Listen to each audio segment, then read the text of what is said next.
Okay, so today's date again is October 22nd, 2020. And tonight, again, I'm reading from the book Letting Go, The Pathway of Surrender by David R. Hawkins, MD, PhD. Um, yeah, this book helped me a lot when I really messed up my life and I was screwed emotionally, physically. It was bad. And I kept putting my happiness into the future. Being like, think I can feel better when, I can forgive myself when, or I can forgive them when. And it was just too much pain built up. Depression, anxiety, PTSD, nightmares, constant fight or flight, couldn't have relationships. Memory was like shot. Yeah, and then started to learn to heal it all. And fast forward, I teach as left emotional awareness, but a lot of my knowledge came from this book and this man. So I'm just kind of like paying homage, and I need the practice. So chapter 11, acceptance. In acceptance, we enjoy the experience of harmony. We feel as though events are flowing. We feel secure. We can be of service to others without the feeling of self-sacrifice. There's a feeling that just saying, I'm okay, you're okay, it's going to be okay, and feeling it. It's a feeling of belonging, of connectedness, fulfillment, loving, understanding, and the feeling of being understood. It is a feeling of caring, warmth, and self-worth. Because of the security of this state, we can allow ourselves to be soft, mellow, and natural. There is joy, and we feel in tune and relaxed. There is the feeling that it's just all right to be ourselves. Everything is perfect as it is. Now, in the state of acceptance, there's the feeling that nothing needs to be changed. Everything is perfect and beautiful the way it is. The world is to be enjoyed. There's compassion for others and for all living things. In this state, we are automatically nurturing, supportive of others without feeling any feeling of sacrifice. Because of the inner security and feeling of abundance, there's generosity and ease of giving with no expectation or of return or record keeping, such as, here's what I'm doing for you. And when we're in a state of acceptance, we love our friends, and instead of being critical, we're willing to love them in spite of their limitations, which we willingly overlook. If your friend's having a bad day, you don't take it personal, nor do you don't try and fix it to get into it. You just kind of move on the day and, don't observe, don't absorb. Now, the way people appear to us from this space is that everyone is actually doing the best they can with what they got at the moment. We see that all of life is evolving towards its perfection, and we are in sync with the laws of the universe and consciousness. In this state, we really begin to understand love. On the level of acceptance, love is experienced as a stable state, a permanent condition of a relationship, and love being just about appreciation, not attachment. The source of love is seen to be within ourselves, emanating from our own nature and reaching out to include others. In the state of desire, by contrast, we speak of being in love and as the source of happiness, and love is thought to be outside of ourselves. When we are in the lower energy level of desire, we are looking to be loved. It seems to be something we get. On the level of acceptance, however, our lovingness radiates out naturally from the essence of our being, because many of the blocks to its awareness have been surrendered. We discovered that this lovingness is our inner nature and that it appears spontaneously and automatically when the blocks are removed. Blocks meaning emotional pain, fear, doubt, anger, regret, sorrow, despair. When those are removed, you're just left with acceptance. It's okay. Yes. This is what the great teachers mean by our true inner essence, our true self, our higher self. It is the aim of our inner self to transcend the ego, meaning just know when it's talking and don't let it rule you. That composite of all our negative feelings, programs, and thoughts, so that we're able to experience the inner essential nature. Just being, man. Not doing, not human doing, just human being. There are many pathways that carry us to the state of acceptance, and this is the gateway which leads eventually to the next highest states described as the consciousness levels of love and peace. Too many people have been surrendering for periods of time this ultimate objective. Let me try that again. Too many people who have been surrendering for periods of time, this ultimate objective progressively supersedes all others. To dwell in states of unconditional love and imperturbable peace, I want to say impenetrable peace, becomes the inner aim, more important than any other achievement. So, for me in acceptance, like this chapter kind of drilled it in my head. You hear it everywhere, the word acceptance. But when you look at it at an emotional level, on a feeling level, like there's a willingness, there's a joy, like what you thought was a torture, like maybe it's your job, maybe it's seeing somebody or having to deal with that in-law, like just that torture of it. You'll notice you're thinking about your feelings, and it's creating a lot of fear, anger, whatever, just negative vibes, and those are blocks from acceptance. Now, when you go into acceptance and you keep surrendering out the negative shit, acceptance becomes easier. So, and it's a feeling. It's like you just feel like, okay, I just accepted this. I'm not going to bug it. I'm not going there. You don't even feel triggered to go there. So there's nothing to resist. And that's the power of surrender. Let me move on. Acceptance of self and others. On the level of acceptance, because of the major change in the way we perceive others, we now become aware of the inner innocence behind the frantic, fear-driven struggles that have obscured it in ourselves and our neighbors, friends, and family. The great teachers have said that negativity which we see in a person or in society is really due to blindness, ignorance, and unconsciousness. This inner innocence, once it is perceived in others, is also perceived in ourselves. All that we did was done because we just didn't know any better at the time. If we had known better at the time, we would have done it in that way. But we keep repeating behavioral patterns. And when we don't like that behavioral pattern, we're made to feel guilty or ashamed of it, whatever. We just hate it. But again, we're just repeating the cycle of feelings. Now, it seemed like a good idea at the time, we say. We see that same blindness operating in others, and we can look past their character defects and see the innocent child with them. Like, everyone's doing the best they can. Like, they don't, like, if everyone really had their choice, they wouldn't be a fucking dick to each other. They wouldn't be snobbish, rude, whatever. It's just too much selfishness, too much ego, and that's the way society's designed, in the ego. Me, myself, and I. And even once we fill those egos, we want more and more and more. And I am not above ego. I would like some more and some more and some more, but not at a level of stepping on others, not at a level of somebody else's sacrifice. Like, if it's meant to be, it's meant to be. I know my purpose. I know it now, and I'm doing it. And reading out loud, I don't think is the purpose, but I think getting the message out is. So yes, once we see our innocence, there's an identification with others and a loss of feeling alone and stressed. We are able to see innocence even behind the most rash and apparently horrible behaviors. We look inside a person and see the frightened animal that just doesn't know any better. We are aware that if cornered, it will surely attack us and bite us. It just doesn't realize that our intentions are peaceful, so it flails out wildly. You know, like, when you're dealing with a negative person and you're being positive, you're going to have to take 1 to 2 passive-aggressive comments or insults and just keep moving past it, because they want you to get caught up in that to prove that their passiveness and whateverness is right. So you got to take it. It's like boxing. You got to take a couple of jabs and just keep on smiling. Radiate that positivity. And eventually they'll work in the way. Or quickly you can identify their feelings on why they're feeling that way using empathy without making fun of them or making them feel bad, and getting the feelings out. Trust me, it's like a weight gets lifted and you guys bond a little bit more and trust each other a little bit more. So in the state of acceptance, it is possible to forgive our own past as well as that of others and to heal the past resentments. That's right there. That's depression.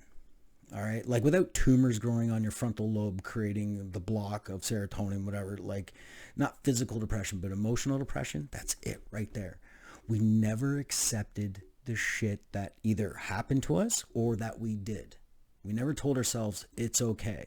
There's some, like, somebody out there from our past needs justice, or if somebody found out about our mistakes, they're going to come for a justice and atonement and want to punish us. So it's like a whole bunch of fear, guilt, shame, rage, anger. It's all of it.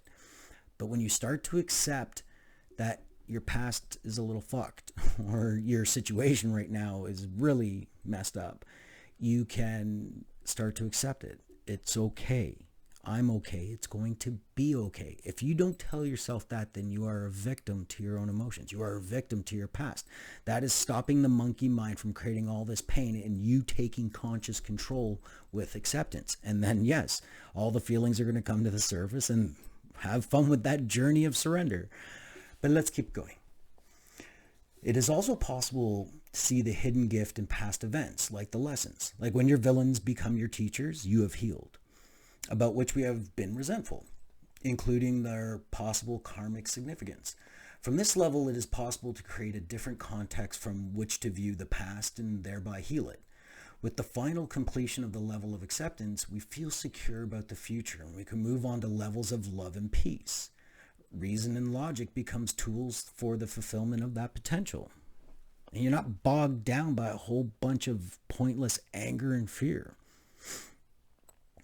Another characteristic of the level of acceptance is that we are no longer concerned with the moralistic judgment with good and bad.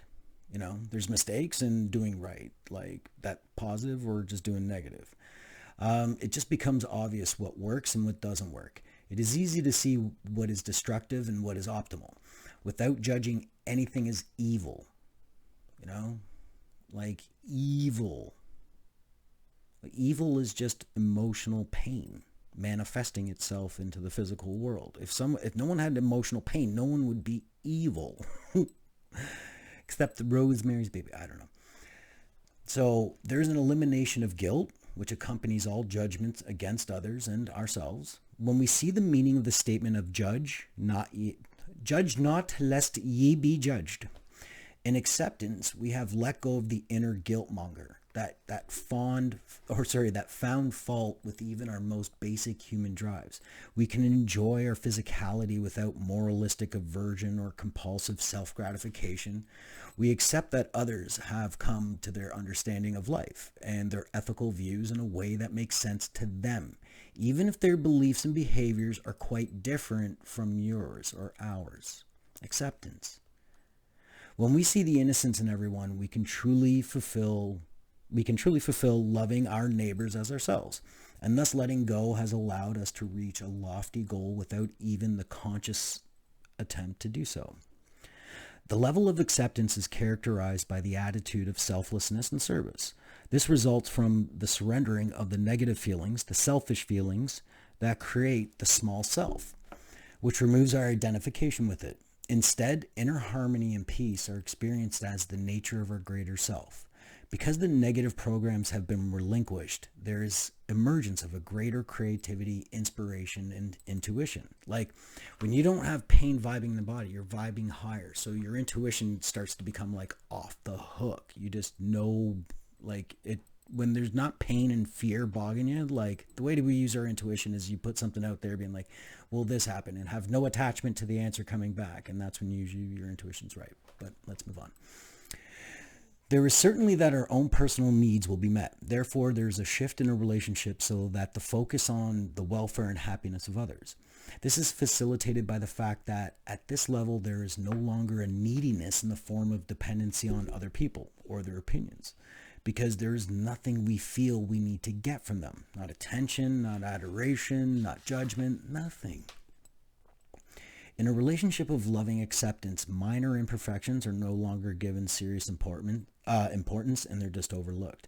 In acceptance, there's a decreased preoccupation with doingness, a growing focus on the quality of beingness itself, and the perfection of our own inner capacity for caring and lovingness. Although negative feelings may still arise, there are less and less frequent and are handled with greater ease. I guess talk about negative feelings. In general, functioning is now easy, and the daily activities become hardly noticeable because of their effortlessness. Personal responsibility. The hallmark of this state is taking responsibility for our own consciousness. Interest in meditation and the various methods of inner contemplation is common. Spiritual and ethical matters become important. We may, for instance, attend religious retreats if we are religious, or we may engage in spiritual or humanitarian endeavors, and if we are orientated toward those spheres, or you might go sit in a jungle and do ayahuasca with a shaman, you're on a journey. The world is seen to be harmonious, and any alteration of that or alteration of that appearance is to be realized as to be a projection onto our own inner conflicts. On this level, there's the awareness that all negative feelings are our own problem, and there is no longer looking outside of ourselves for the resolution. Like if Barbara hurt you and she doesn't want to say sorry, you forgive her so you don't stress about it ever again. And you accept that Barbara's narrow-minded because she's doing the best she can, and there doesn't even take it personal now.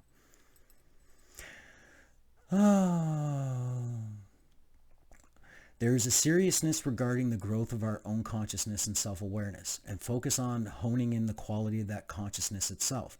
On this level, we may begin to develop an interest in the philosophy, scientific research, and spiritual classics that explore the highest potential of human mind and spirit. I've done that. What becomes increasingly important is what we're becoming, not what we have or do. On this level, we take the challenge of fulfilling our greatest inner potential and nurturing the potential and dreams of others. If muscle tested in this state, we test strong. We are relatively immune to negative influences, such as the weakening vibrations of fluorescent lights, synthetic fabrics, or artificial sweeteners. Drinking water. There is a strong commitment to health and wellness and bettering ourselves on all levels. Health issues are often considered to be problems at the psychological, emotional, or mental levels, and resources for this are sought and found which help to resolve the issues that of all those levels. The power of self-healing is now available. In acceptance, we are free to be in the present. Once we have accepted our own true nature and the ways of the universe as they're reflected in our world, there is no longer regret about the past, nor is there fear of the future. Fear of the future no longer exists when the past has been healed, because the mind likes to, take the past and project it onto the future. Because with our minds, the human mind, if it's not solving a problem, it's creating a problem. This is because in the usual ego-orientated state of consciousness, the ego tends to project the past upon the future. And when the past is viewed as negatively, becomes fearful when projected upon imaginary future. I could have sworn I said that. Our letting go of the lower energies, like surrendering of guilt, fear, anger, and pride, has alleviated the weight of the past and cleared the clouds for the future. We face today with optimism and are grateful to be alive. We see that yesterday is gone, tomorrow has not yet come, and we only have today. In summary, then, the consciousness level of acceptance is one that we all long to achieve, for it enables us to find the freedom from most of life's problems and to experience fulfillment and happiness. That is the end of chapter 11, Acceptance. And I'll finish with this. Most people are struggling that I meet, either depression, anxiety, PTSD, addiction, you name it, just struggling. They always have a problem. Yesterday's a problem. Next week will be a problem. Today there's a fucking problem that I deal with. And it's like always a problem, always a problem. And with me when I was for years putting my happiness into the future, I had to achieve these goals, then I could be happy. But in the meantime, I was literally suffering. I was down to 120 pounds. I was just smoking and drinking coffee away, hating on myself and the world. And yeah, and the worst it ever got was after my dad died suddenly, and I was laying in bed and the bed sheets hurt. And I thought I was getting better. Like I thought I was seeing the light, reading the books and trying to apply it and whatever. And this pain, like my skin started to hurt for like a week and a half, like just kept going. And I was laying in bed. It was midday on a Sunday or something. And I pulled up the sheets and I was like, ow. And I'm like, what the fuck, man? I was like, I'm not getting better. I'm getting worse. And then I started to hear the word acceptance in my head and be like, you're not accepting where you're at. You might have accepted what you've done. You might have accepted whatever. So for the first time in years, I lay there, took a deep breath, and I was like, you know what? I was like, I'm depressed. I'm anxious. I'm 120 pounds. Like, I'm fucked up. And I think I'm going to be like the past me, the guy I was trying to get back to, he's dead. He's gone. He's not coming back. And you're going to be fucked up for the rest of your life. And it's okay. You're going to be okay. Never said that before. And in that moment, so many feelings came rushing to the surface. I like bawled my eyes out for like half an hour. Just kept coming in waves. And I kept saying, it's okay. I'm going to be okay. It doesn't matter. You're a loser. Doesn't matter. Okay, yeah, I'm going to be one for the rest of my life. Doesn't matter. And I just accepted everything that came in. All these emotions started pouring out. And about 20 minutes after all that and just catching my breath and laying there, I pulled up the sheets again and they didn't hurt anymore. It was gone. That, out of all the things I learned for years from, surrender, the power of forgiveness, this and that, it was like, before I put As Left together, the acceptance of where you're at and where you're feeling, because I got rid of so much fear about the future, so much self-anger towards myself. It was literally the start of my healing, like emotional healing. And from that point, I started to make more positive decisions because I felt like I could make more positive decisions. Started working out, like I said to myself, okay, I'll do 15 sit-ups and 15 push-ups a day. And it's like, I remember doing it. It's like, I felt worse than before. But I did it. I kept doing it and everything else. And it's like, it's just grown from there. And I've never looked back, and it's been for years. And it's like, I'm not Hercules, but I can put on clothes and being like, not bad, buddy. Mid-40s, not too shabby. Just got to work on the thinning hair and the grays, and you should be good. Yeah, but that's the power of acceptance. That's what I want to get across, is when you start accepting where you're at. Like if you're serious about healing and taking that journey, because the journey fucking sucks, but the reward is worth it. Like when you feel that you've gotten rid, like you just feel it off your body, you feel in life, it doesn't haunt your thoughts. That's the power of acceptance. And it starts with you. That's what's doing the work. Taking over your mind and telling yourself it's going to be okay. Family pissing you off, it's going to be okay. Boyfriend, girlfriend, doesn't matter. Oh, you're missing them, this, that, lost a loved one. Tell yourself it's going to be okay. At least give yourself that break. Because every time you say it, you're going to hear, no, it's not. And it tells you the stories. And you'll see like, oh, I'm not accepting that. I'm not accepting that. I'm not accepting that. And you just start to.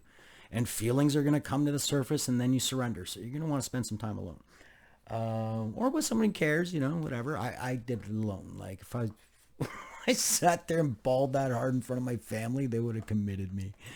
But yeah, anyways, man, power of acceptance. I've done my best to sell it to you. All right. Thanks for watching.